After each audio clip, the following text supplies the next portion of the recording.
People commonly want to know why the person in their life discarded them.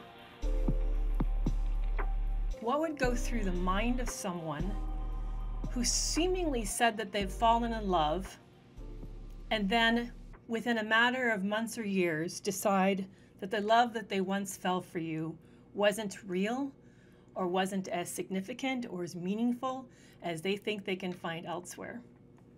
We like to say that narcissists and psychopaths, sociopaths are all evil, that they move into these relationships intentionally with the effort to deceive, betray, use up, and move on. But I'd like to propose a different perspective. We commonly make an error, a fallacy, a logical fallacy, that everyone that we have a relationship with around us is like us, that they see the world in the same way that we see it, and as a result, then we interpret the world from our perspective without realizing that there are probably a myriad of ways of seeing things that are vastly different than our own. There is a social linguist, a PhD researcher by the name of Deborah Tannen. You can go find her work. She was writing probably in the late 80s, 90s, maybe early 2000s. A social linguist looks at the blend of the use of language and the way in which we interact with the world. And she was particularly interested in our view of our work relationships. And she was looking, although probably it feels a bit controversial, looking at how genders affect our worldview, because we already know, whether we're comfortable with it or not, that neurology is different, the brain is different from male to female. There's a different kind of connections, the way in which we the way it communicates with itself is different. So she was looking at, does that then translate to the way in which we communicate? Does our biological worldview differences translate? She actually found fascinating research. She found that it did. This is what she found. Now, is it still hold true today? Well, I think it does, and I think we see it even more so in play when it comes to people with more of a cluster B, particularly with a narcissistic or sociopathic worldview. She found that for men, I'm going to use gender pronouns because this was based on her research. She found that men tend to see the world in a hierarchical way. They were aware of who shows respect, who's deferential, who submits to whom, and they, in fact, if you look at the major Fortune 500 companies, it reflects that structure. There's a ladder structure. So you start out as at a low level, you're a coworker, and then as you're promoted, you move up the ladder until sort of like it comes up to a top, to a pinnacle, to where you're the CEO, the director of the company, or the president of the company. So if you look at the way that companies are structured, it informs us of how we tend to view the world. At least some of us view the world. She found that women view the world more viewed from the relationship, and that makes sense. That women tend to be more concerned about the connection with each other, maintaining a healthy connection, not jeopardizing it to the point that we even will lose parts of ourselves, or maybe we'll extend ourselves in a way to take care of the needs of someone else. It was fascinating. She even found that this translates to the language we use. Women tend to use more abstract language. We tend to be less confrontational. We tend to read more into what's being said. We're not as direct. Whereas men, if you listen to men's kind of communication, it tends to be less concerning about the connection. It assumes the relationship is enduring and resilient, and it tends to be more informational, logical, and structured and direct. So it's very interesting about how the way that we see this. Now, so let's take this for a second. Let's take this perspective and then put it in the mindset of a narcissist sociopath, or narcissists and sociopaths. Imagine that you have a worldview in which it's a very threatening place. You've not gotten your needs met, whether it was because you were born that way and you view it that way, or because literally your world wasn't that safe. And you see things competitively, and if you lose, it's a detrimental, sort of like catastrophic loss, a loss maybe even to your life or self. You're not going to be so concerned about the relationship. You're going to be concerned very much so with your survival. So when you move into a relationship with somebody, you tend to have less of a concern of the maintenance of the relationship, and you're more aware of governing how well the relationship is serving your needs. There is another fascinating piece of research that kind of ties in and supports this, and that is they looked at the use of words. When does a man consider themselves in a relationship? When does a woman consider herself in a relationship? When do men consider their relationship over? When do women consider the relationship over? Interestingly enough, when they just ask the simple question of, are you single or in a relationship? Men tend to say they're single even when in a relationship, unless there has been a structured form of overt commitment like marriage. Maybe not even moving in together. They might still say that they're single, but there has to be some change for them at some point to see themselves as moving from single to relationship. Now they ask the same question of women. Women would see themselves in a relationship much earlier. They see themselves as once they see a relationship forming, they would say, I'm in a relationship. And they see themselves in the relationship until the relationship is, they've already moved out, moved on, and maybe some of them might wait as long as till the divorce is over. Whereas men, the separation, there's even a break in time, they may say, I'm suddenly single. So the same mindset that Dr. Tannen noticed in the workplace of a hierarchical, more of a self-oriented, protective of self orientation that men tend to have, she found, and women tend to be more relational, more caretaking of the relationship. You can even see in this very simple design research study that the mindset is the same even around relationships. So where am I coming with? How does this connect to narcissistic abuse, psychopaths, narcissists, and all of this? Because the big question people want to know is, how can someone move on? And I'm going to think that, I don't know this for sure, but I'm going to make this generalization. I think this applies to both women and men narcissists and sociopaths, because they're both gender have these conditions. It's not just men, but it's men and women. So I'm going to make a general perspective and say that if you have a mindset of survival and individualism and competitiveness, that you are more likely to be measuring the degree that this relationship is keeping you happy. And if you already have an innate problem with feeling restlessness, emptiness, and boredom, then they've already found that narcissists and psychopaths, sociopaths have a hard time making a transition from the infatuation stage into the committed stage. Because the committed stage is moving from, can I make the sale? Can I convince you to get into a relationship with me? To where the committed stage is, can we set goals, live life, do life together, find other more enduring ways in order for us to connect? And they already have a trouble making that jump. And if they have trouble making that jump, and on top of it, they have a very egocentric, very hierarchical, very self-centric view of what's this relationship doing for me, then they're more likely in a very rapid way of seeing themselves as, this is not meeting my needs, and immediately moving on.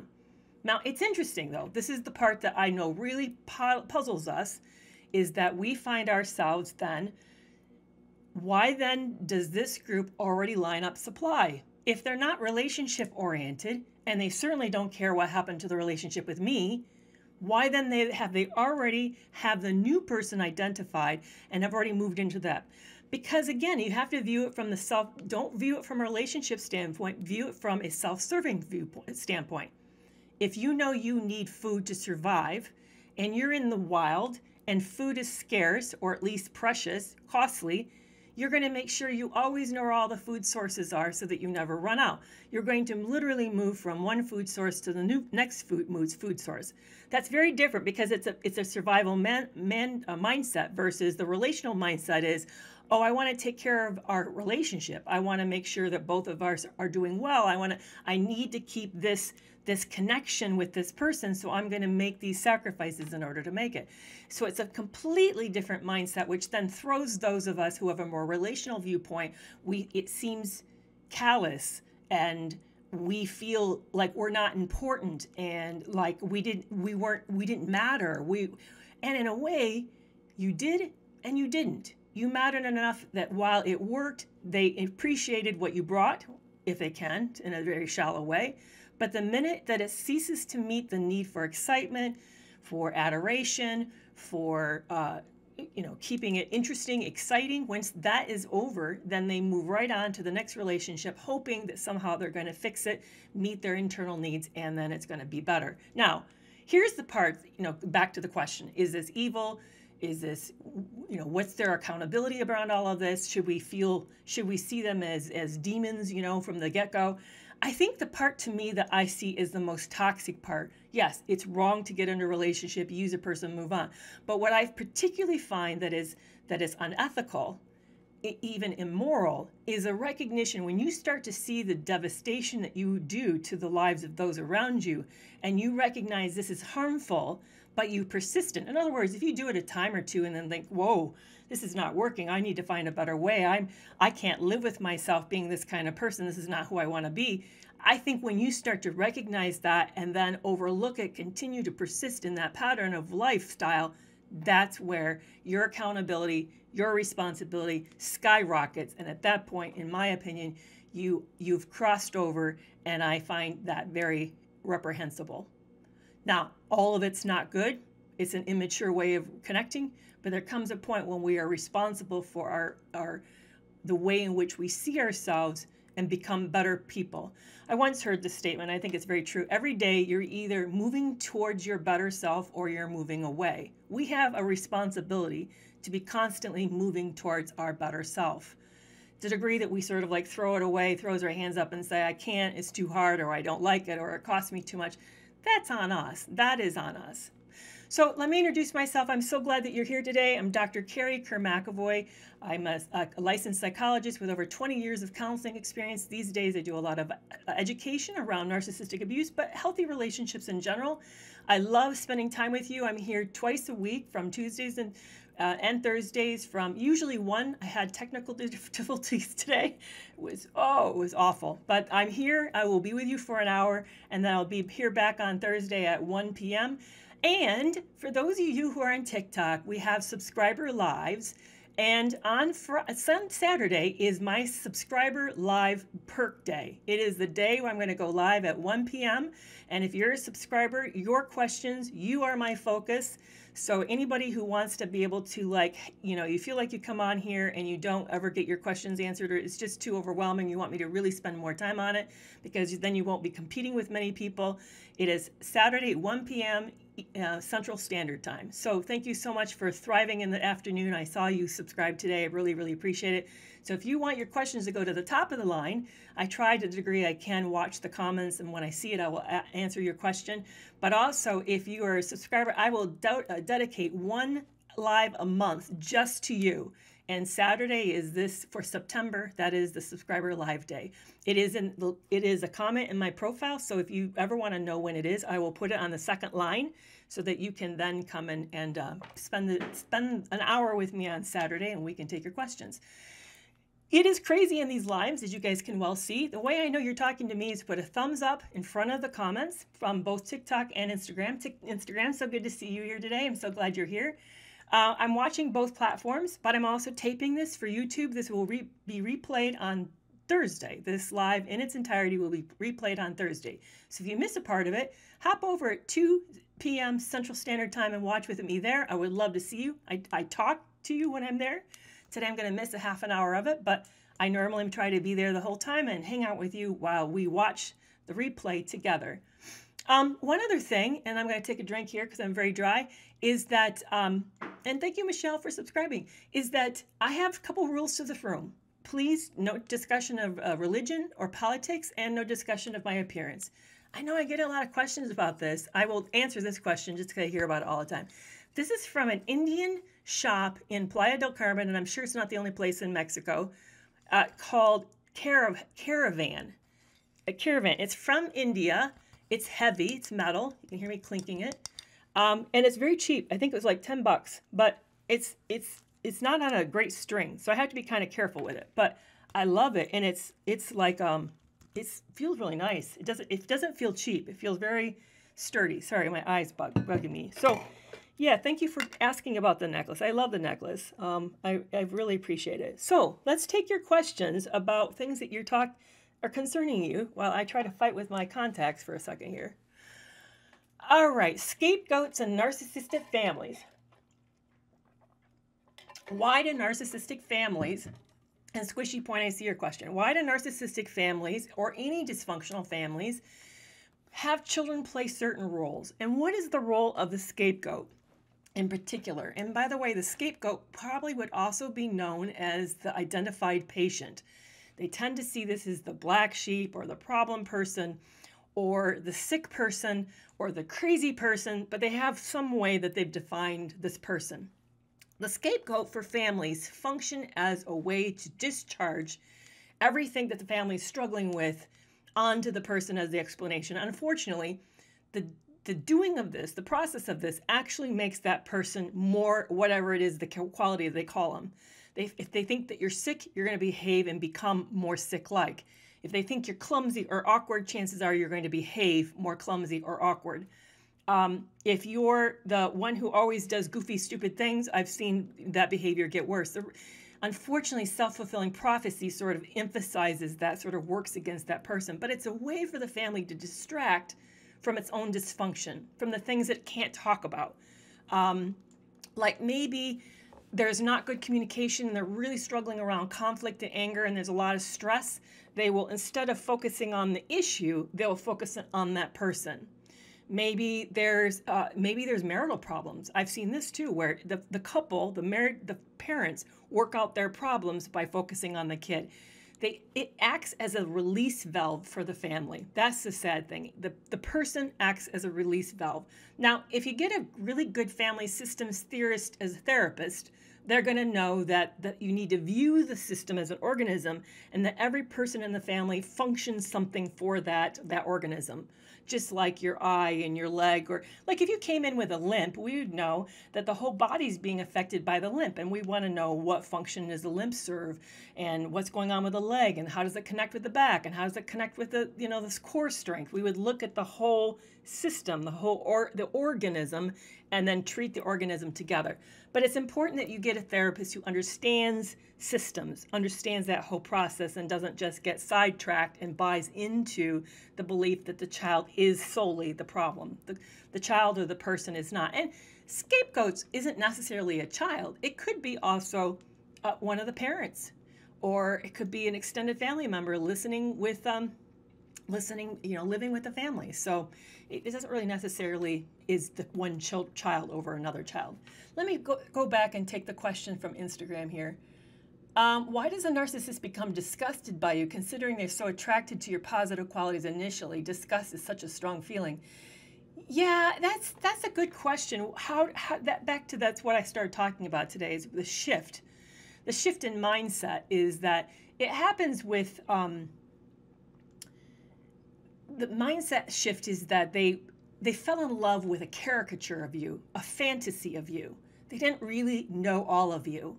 And so in this mind, say that, how filters work on apps on the Instagram and TikTok. So imagine that they see you through this incredible filter. And so they really love the idea of you. But then when it comes to living with you and realizing that you're just like everybody else. In fact, I think it was Betty Davis who said this. One of her big famous roles, and I know probably none of us know, I don't know who it is, she predates me too. She said that people went to bed with whoever that role was, and then they woke up in the morning to Betty Davis. They thought they had this person, but that's not who she really was. She was just herself, an ordinary person. I know that with even this app as my numbers climb, and thank you so much for following me, but now I know people with 1 million, 500,000 size platforms, and they're ordinary people. They're just like you and I, but somehow in our mind's eye, we think that they're all that, they're bigger than this, and it's very fascinating so that's what happened with you. Your narcissist, your psychopath, sociopath thought that you were this glossy, bigger than life, amazing person. And then when they actually got to know you, they discovered that it was Greta Garbo who said that. Anyway, thank you for that. When they got to know you, they realized that you were no different than they were, that you're just an ordinary person like every other ordinary person that they've met. It's so sad. I want to stop and advertise something. I have something I'm going to announce. I am so excited about this. I'm going to, do you guys, you know, one of my favorite researchers, I talk about this all the time, how Sandra L Brown did this big, large pathological study it's actually a big study of pathological love relationships. She looked at 600 pathological love relationships and kind of broke down what actually happens with psychopaths and their partners. She actually wrote several books, but the one we know more commonly is Women Who Love Psychopaths. But she also wrote an earlier one called How to Spot a Dangerous Man. And then she has a book out there for clinicians, and I don't remember the title of it. I'm interviewing her. Guys, I have a date. She's agreed to it. I'm going to be interviewing her on November 10th. It's 6:30 p.m. Eastern Standard Time. Tickets will be going on sale, hopefully later today. They're $25 to be able to go for that evening. All ticket holders will get a free access to the replay. It's going to be amazing. Everything about psychopaths, pathological love relationships, the dark triad, narcissistic sociopaths, everything about why we get into these relationships, what happens to those of us who are in these relationships, what we have to do to be able to heal, how to recover. And you know, the cool thing is about her is that she's worked directly with psychopaths for years. She's run a group therapy with them. She intimately knows this population. She knows how they think.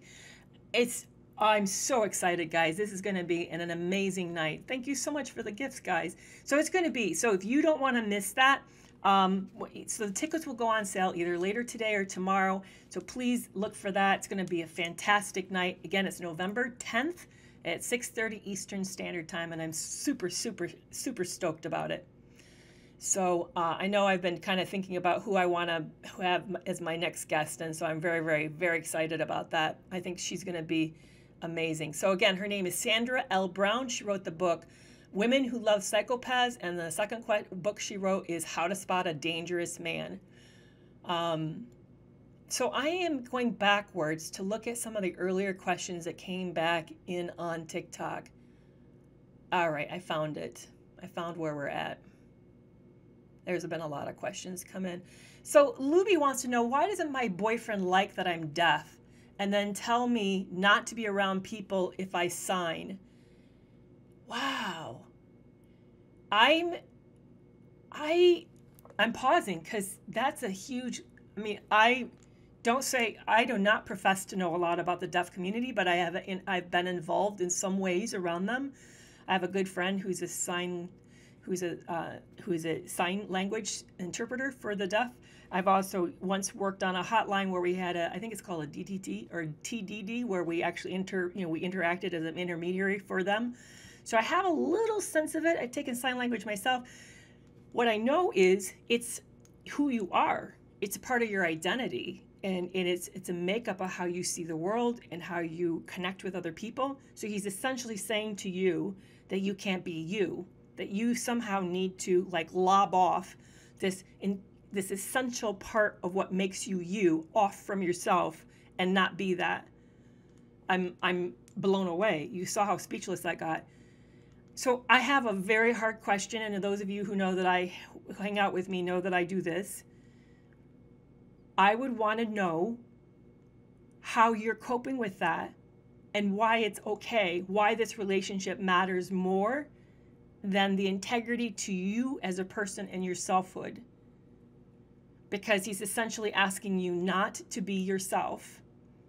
Now, that's back to where I started today, and I always find it interesting how we kind of segue into where I'm talking about. I was talking about what we do to keep what we will willingly sacrifice in order to stay a relationship. And some of us, many of us, especially if we're on the female gender, we're more likely to put the relationship's needs above our own, whereas those that we're around that are, particularly who are narcissistic or psychopathic, are not. They are much more self-serving. But there comes a delicate point where we have to make a decision of at what point is it becoming a self-betrayal in order to maintain a relationship. And I think any healthy relationship that really loves and respects you would not want you to essentially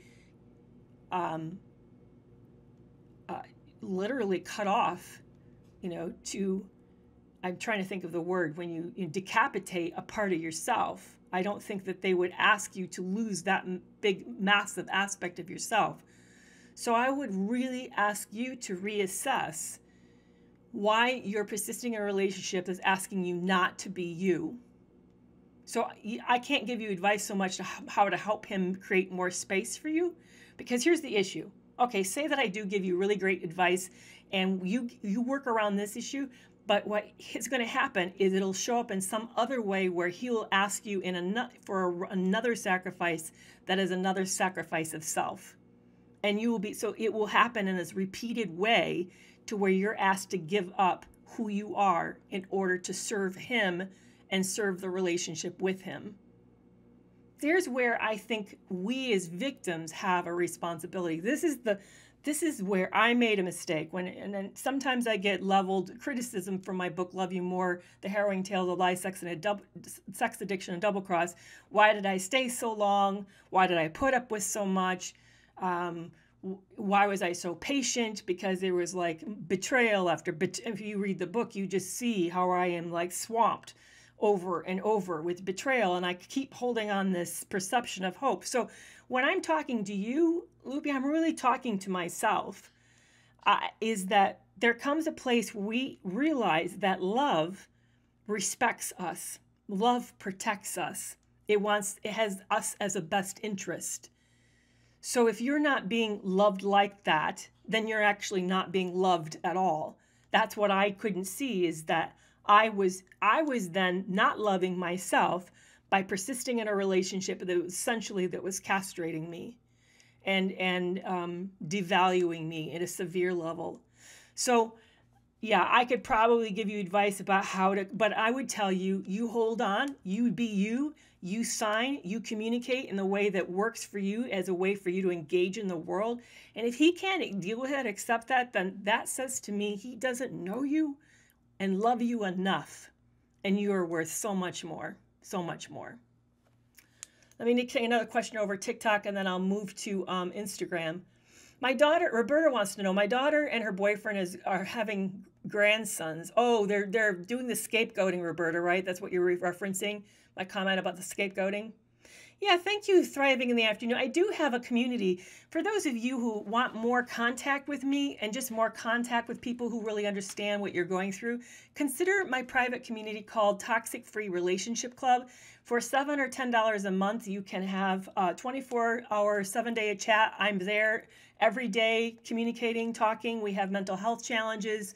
We also have, if you go the higher level, then you get once a month video. It's like a Zoom call where you actually have multiple screens and we talk to each other and hang out for an hour. It's coming up next week is our September Zoom. Actually, it's not Zoom, but it's a webinar. Our September meeting, video chat meeting is next week. So, and if you go to the link in my bio, you can get $3 off for your first 3 months. So that saves you for the, almost $10 for the first 3 months of joining up. But thank you for commenting on that. I appreciate that. So the next question that comes up, and thank you for subscribing, guys. And if you guys, the subscribers, if I see your questions, I'll take it right up to the top. Yeah, I'm so excited about Saturday hanging out with my subscriptions. Yeah, so she's asking the same. I see the same question coming up and up. Okay, so I'm going to go over Instagram, and since I answered that question, and go back and take the question, because the Squishy had another one. So why do they find it to be wrong being with an ordinary person? Yeah, it's back to your question of why did they so love you, so into you in the love bombing, and then they turn around and find you disgusting and they move on to the next person. So if you had an unmet need, you have a big hole in your life and you're really looking for this hole to get filled. And it's like an insatiable hunger. That's how the best way to imagine it. Narcissists and psychopaths. Psychopaths are a little different, but narcissists have this insatiable need, this appetite, this hunger. I would say psychopaths have an insatiable need for excitement. They're very bored, empty inside, but narcissists are insecure. It's more of a shaky sense of self. But for whatever reason, you have this insatiable need, and you have this fantasy There's a lot of they live very much in their imagination. They spend a lot of time thinking about themselves, thinking about what's happening, what people are doing or not doing, or what they're owed or what they should get, or what they're entitled to. There's excessive fascination, focus. There's an area of our brain that's been found to be preoccupied with our sense of self. Theirs is overactive. It actually is too active. So yours would be, normal functioning and firing when it should. Maybe you're worried about something. It's more lit up in that period of time. But maybe in the evenings you're focused on getting around for dinner and taking care of your family. It won't be focused on that much.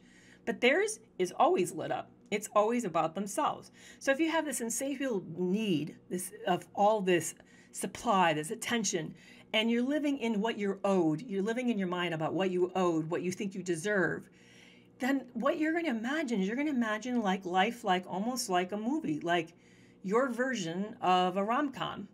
Now, granted, if I got in the head of a narcissist and asked him, do you wish life was a rom-com? No, probably if we actually got in and got to see, if it ran like a movie theater for us and we got to see what they're fascinated with, they would want it as, that person should give me the attention. I'm owed that. No, they didn't give me my due. I don't know why they didn't think I'm better at that. Oh, they overlooked me over here. Or, wow, I really want this. I'm fascinated with this. And if I could have this person in this way, it's going to be like this. And then I'm going to feel like that. I imagine it's like that. I'll have to ask one of my friends who are the narcissists if that is what it's like. But I imagine that's what it's like.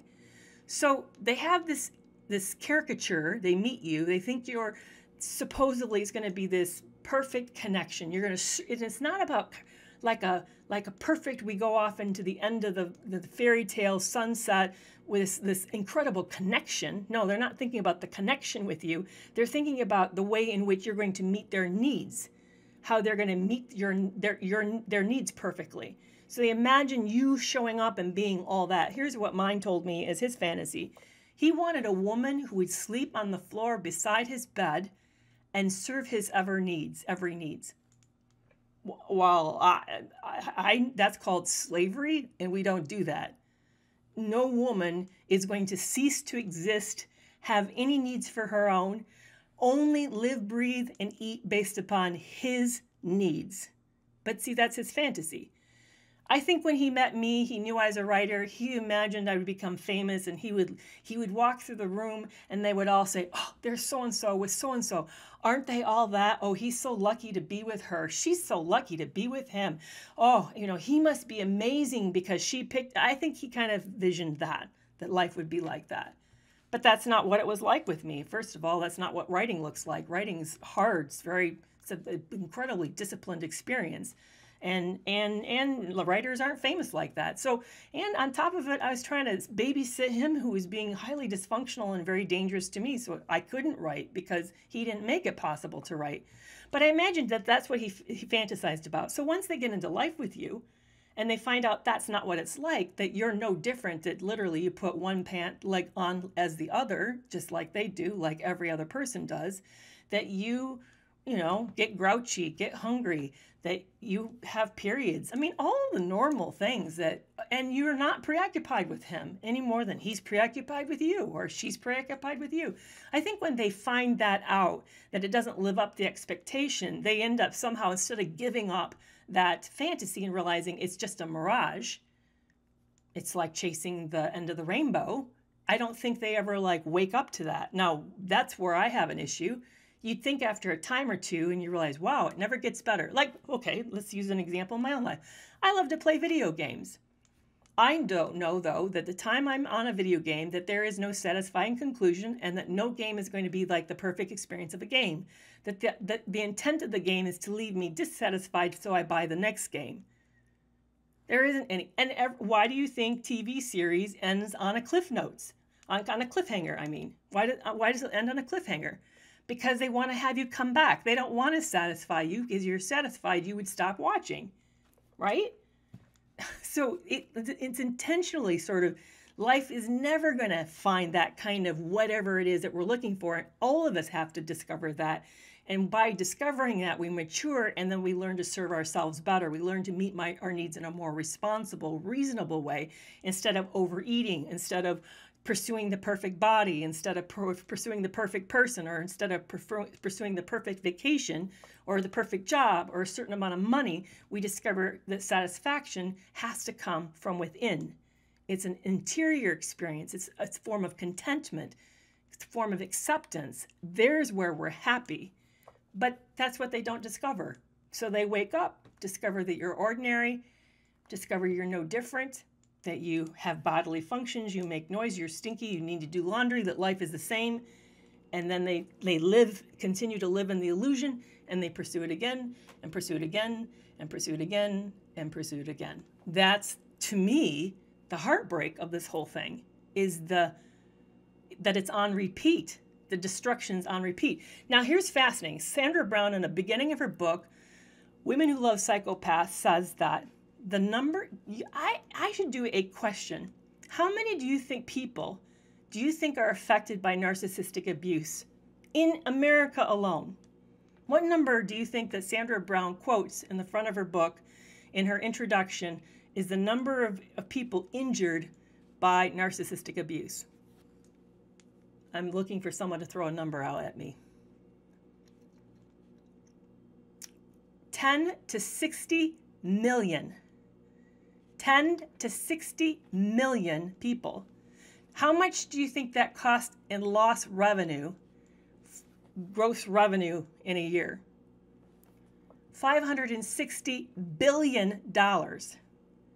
Mental health and medical costs. We're not even talking about lost time, lost work time, lost the legal fees that wrap up, the court cases that are holding down and that don't end, that perpetuate on, the attorney's fees, the police officers responding to calls, domestic violence calls. We're not even talking about that. She just was adding up mental and medical health expenses, $560 billion. $560 billion.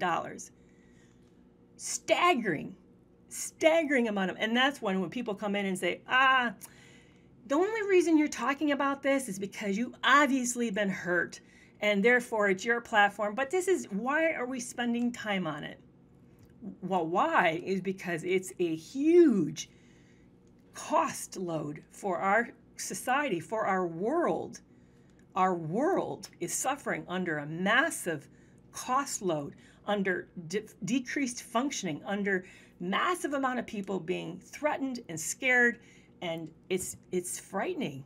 It's frightening. So yes, this is a very important, very, very important topic. Something that if we stop doing on an international level, I think it would be world changing.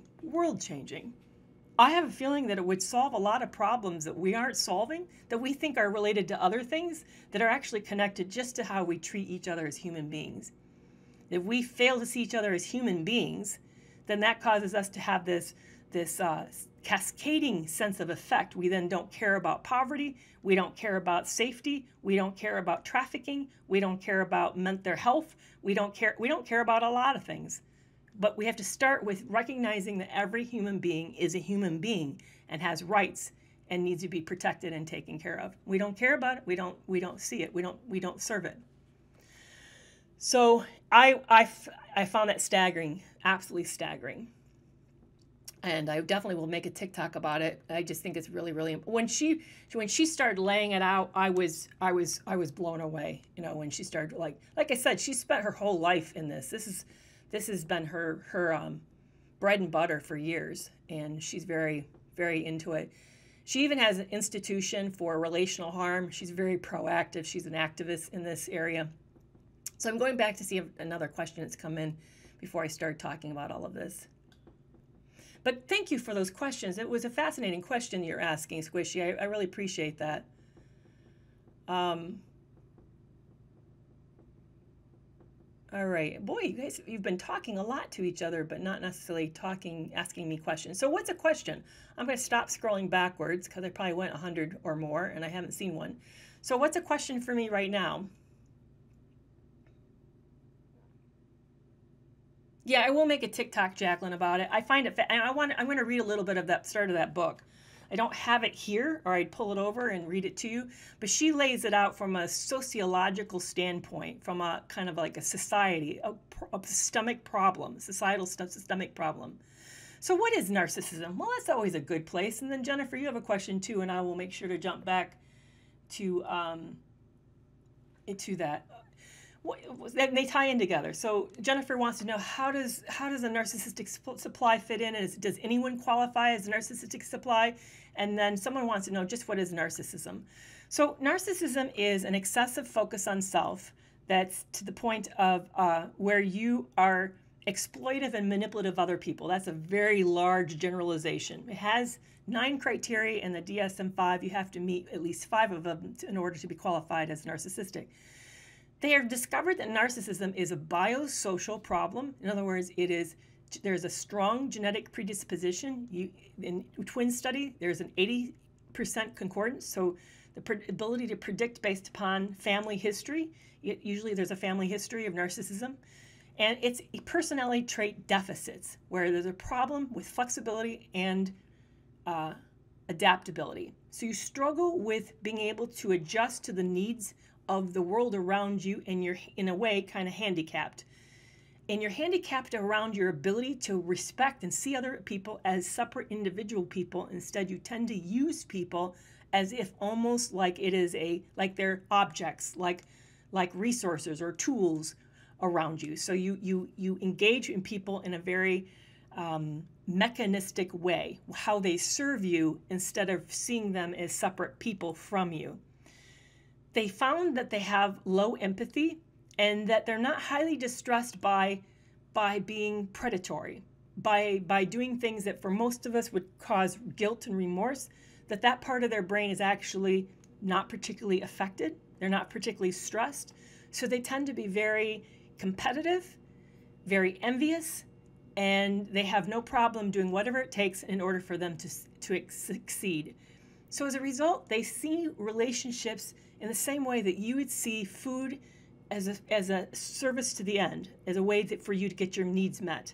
They see relationships like that. They don't really see people as people who have their own dreams and hopes and goals and their own feelings and their own life of their own. They don't really see that. They see you to the degree that how you serve as a function to them. And then they use you to help them function better. So it's a very, very one-dimensional way to view relationships, and there's not a flexibility. So I was married to one, and I also grew up in a family with narcissists and psychopaths. I'm about ready to put out a video sharing about a relative of mine that was my dad's stepdad, but he was also a relative of mine. I was actually related to him, how psychopathy runs in my family, and growing up as a child around a psychopath, what it was like. I have pictures of him, and I'm going to describe what it was like for my dad growing up in this family. It's very scary, very sad, they lived in terror with this man. So these individuals are broken in their ability to see you. You can share with them, like, that really hurt me. Can you imagine how it feels? Put yourself in my shoe. You can do all of that. Try to do role playing with them. But what happens is that they can't hold on to it. They literally lose it. It pours through them. Imagine a colander and you're pouring water into the colander. So you'd have a cup, you pour water into a cup, the cup fills up and it holds the water. Okay, but with these individuals, imagine whatever you pour into them, whether it's explanation or education or advice or love or whatever you pour into them, imagine there's just loads of holes in the bottom. And so whatever you pour in literally is pouring out, pouring through. This is called low receptive capacity. They have what's called low receptive capacity. They can't receive and fill up. They can't fill up with information. They can't fill up with sense of guilt. They can't fill up with your love and your compassion. They're always empty. They're always needing more admiration, more attention, more adoration, more love, more whatever, more sex, whatever it is, more money. It's pouring through. It's never enough. You can never be enough. So as a result, they go through a lot of supply. And yes, Jennifer, everything is supply. It doesn't have to be a romantic relationship. It can be the attention they get from the neighbors. It can be attention that they get from the students if they're a teacher, or from their coworkers if at the job. They're always, everything that comes in, they're the center of the attention. They're their own actor. They're only actor or actress on the stage of their life. And then everything that comes in feeds this insatiable, constantly never satiable, hunger. The best analogy I've ever found in my life is, I think of it like a black hole, a massive black hole. There's what's called an event horizon, where actually even light, light's traveling at an amazing fast speed, to where from the sun to here, it only takes 8 minutes to travel. This vast distance, it takes only 8 minutes, how fast light's traveling. But the holes, the black holes pull, hunger, is so great, it will curve light around it. It will pull and suck everything in. And there's a point, and once you cross that threshold, you cannot escape it. It literally, you have now been caught and you will be consumed by it.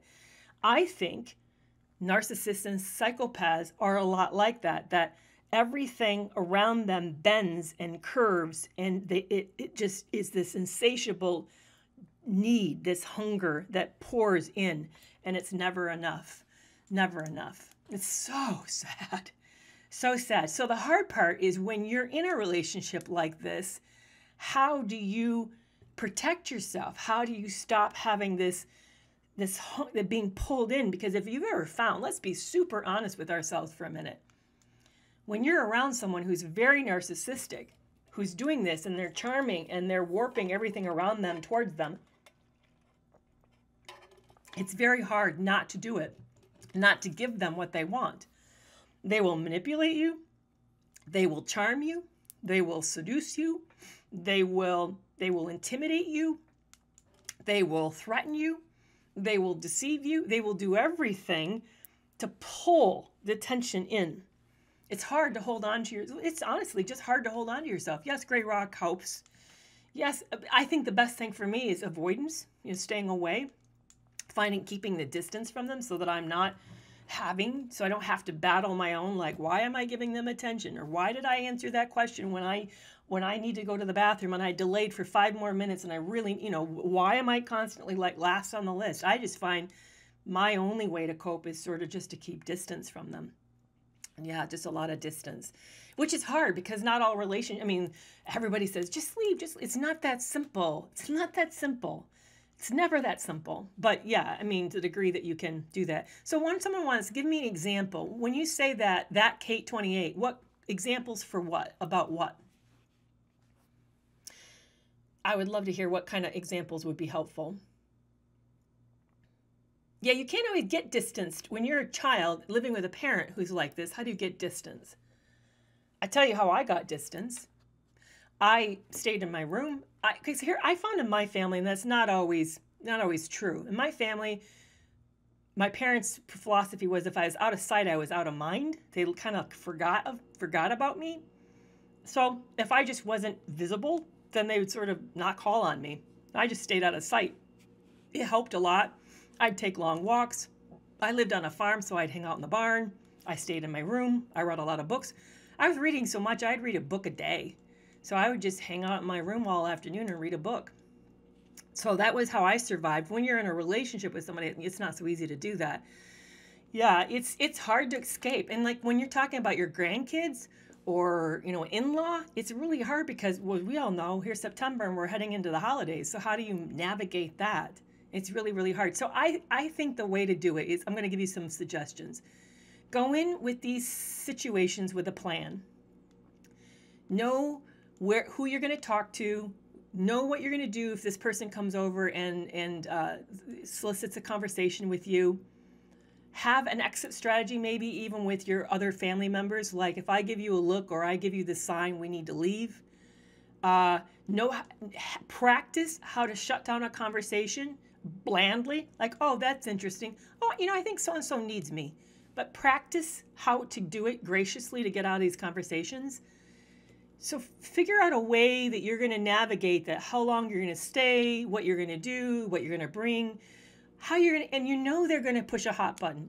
Please anticipate that. Anticipate that they're going to do something provocative, like try to stir you up. Even practice that. how you're going to not be pulled into a toxic conversation. Because here's the thing with this. They will do this deliberately because for them, any attention is better than no attention. They don't care that it's hostile or antagonistic or that you get all wound up. That's even better. Drama. They love drama. The minute you give them attention, you are into the drama cycle with them. The best way to avoid that is simply not to engage at all. So practice that. Practice with each other before you go in with the healthy people in your life. Bring up a very provocative, hot topic that just gets under your skin, drives you nuts, and practice walking away from it. Get good at that so that when they do it, because you know they're masterful at it, you know how to handle it when it happens. That's really, really helpful. So what do you do? Because I have said, I've gone on board now saying to all of you, and I know that that narcissism shows up as early as 5 to 8 years old. Please do not say to your child, I think you're a narcissist, or what a narcissist, or how could you be such a narcissist, or I hate your narcissistic traits.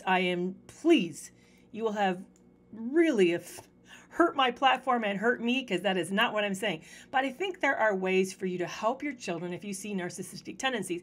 By the way, this is one of the things that help is ask yourself, has my child always been like this, or is this something new? If it's something new, it's a developmental phase. It is not related to narcissism. But here's something that you can do that's helpful. You can practice and teach empathy.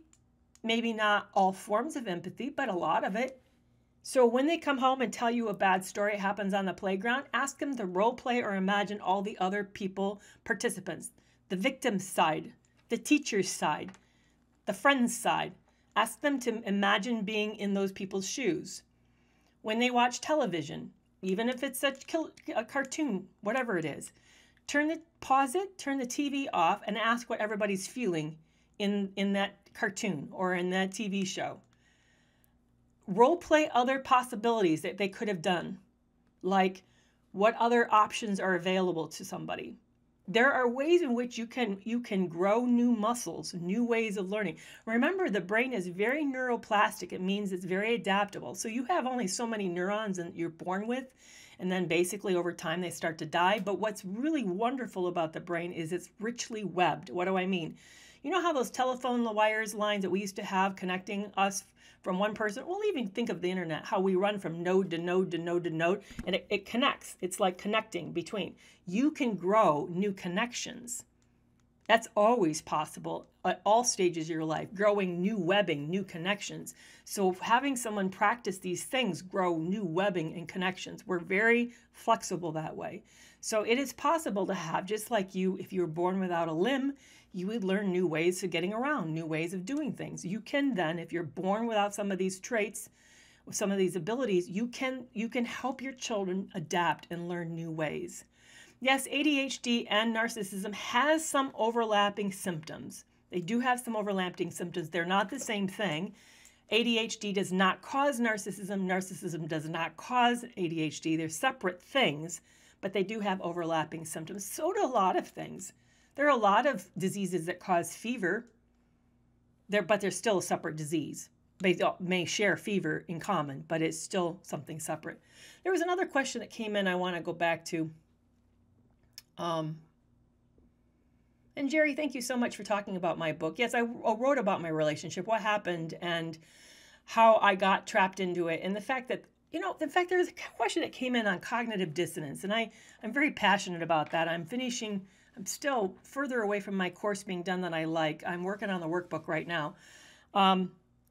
So I'm working right now on a cognitive dissonance course that I plan to put out later this fall and this winter. That's going to be both an online course as well as a workbook that you can buy separate.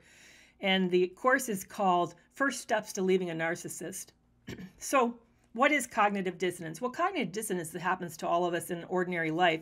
It's whenever you're facing a decision that's conflictual or ambiguous or challenging. Say that you're running out of money for the monthly budget. You see your shirts are getting worn out. You need a new shirt. One's come on for sale, but you're out of money. You don't really know if you have the money for it, but you're concerned if you don't take advantage, the sale won't be there for next week. So as a result, you then are in this bind. Do I buy it? Do I not buy it? That tension you feel around the decision, that's called cognitive dissonance. It's a decision that you have stress about. Well, what happens in abusive relationships is that we know something's wrong.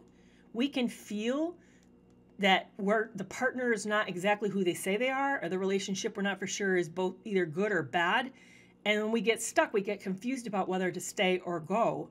And we get just sort of hung there between this duality of, I think this person's good, but are they bad? They do bad things. I think this relationship's savable, but this relationship seems to be doing the same thing over and over, even though they say they want it to get better, it doesn't get better. We get hung in this duality and we can't solve it. That's what cognitive dissonance.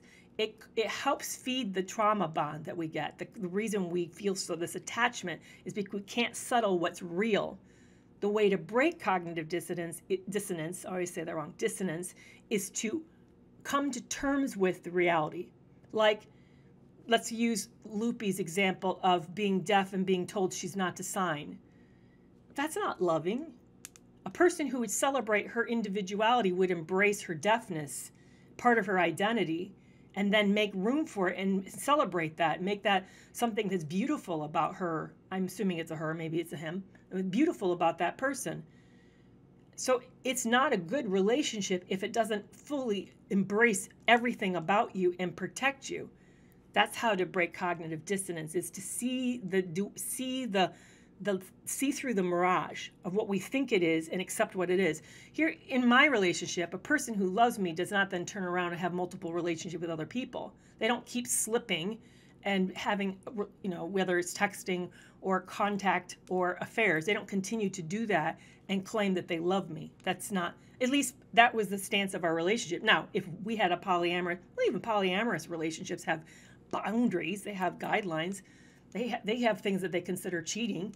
So it's respecting each other's boundaries. So that cat 28 asks, what's examples of narcissistic behavior? She wants to know, what is narcissistic behavior?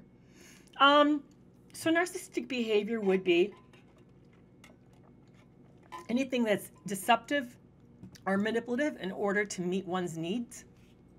Like, for example, your partner is having a hard day, and instead of you slowing down and saying, hey, how can I help? What's going on?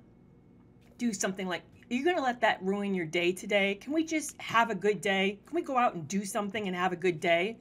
Well, that's not very sensitive or thoughtful of you. Now, maybe your partner has told you, when I'm having a real bad day, the best thing that you can do is help me to be distracted. Would you help me then go do good thing? Okay, then that's, you guys are going along with the plan that you've agreed to together. But for most people, we're having a bad day. We want someone to sit and sympathize with us.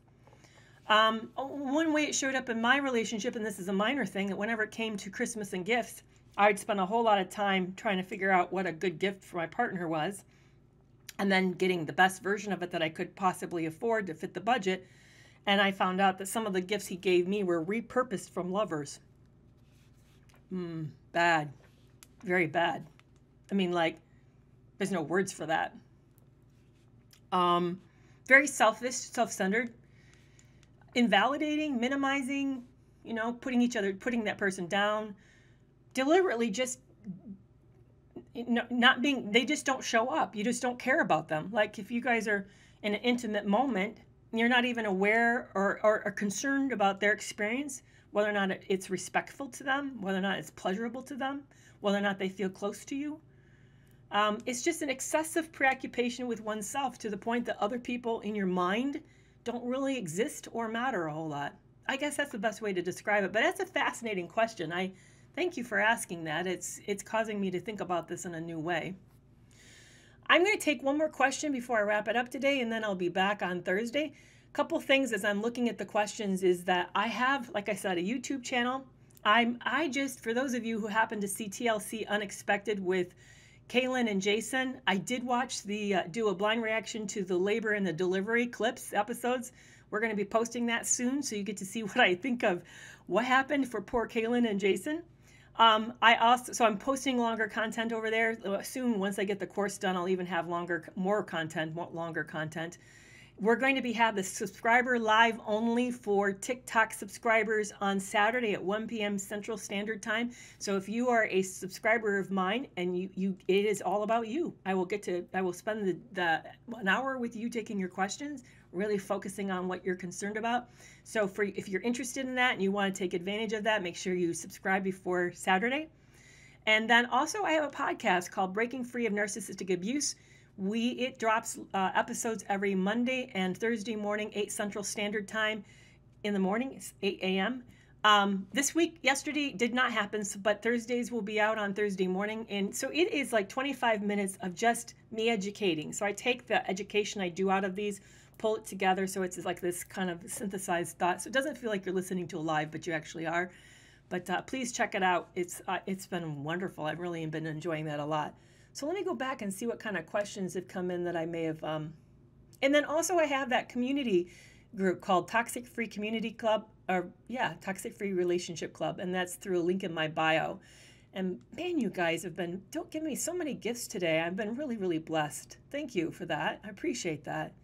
I love hanging out with you. I really have a passion. I have a passion for healing. I really believe in a world that's respectful, loving, supportive, where do you realize I got to hear, there's a question I can answer. I'll come back to it. So Celia Kibbe wants to know, what is Sandra Brown's book's name? I will tell you in a minute, but let me finish this thought.